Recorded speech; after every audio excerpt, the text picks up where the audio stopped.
OnePlus' decision to adopt an iPhone X-like notch on its upcoming OnePlus 6 rustled a lot of jimmies from the company's fanbase, which took it to the OnePlus forums to dissect the matter at hand. Obviously, the company has kept an ear close to the ground as CEO Pete Lau recently chimed in, revealing that users will be able to hide and black out the display area around the notch for a more traditional display appearance. A blackout feature was seriously considered in the early stages of the development of the OnePlus 6. At the time we decided against adding this feature. We wanted to focus all of our time and resources on delivering an exceptional full-screen experience.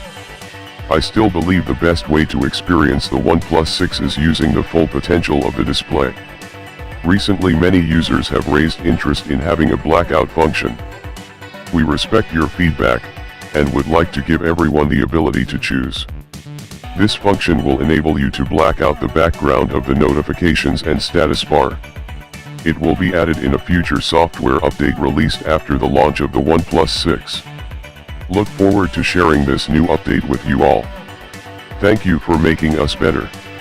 This promise should alleviate some of the concerns expressed in the forum thread, with the resounding one being that OnePlus doesn't listen or care to its fans' opinions and forces the notch on them just to jump on the latest design fad. Having the option to black out the display horns would allow the notch haters to use their device as they prefer, whereas users looking forward to maximizing screen real estate will also have an option going on for themselves. The OnePlus 6 is likely coming soon given the steadily increasing number of leaks and even official tidbits of info regarding the device. OnePlus discontinuing its latest OnePlus 5T further corroborates this expectation of ours. You can read more about the OnePlus 6 in our dedicated rumor review which is linked just below. Source: OnePlus.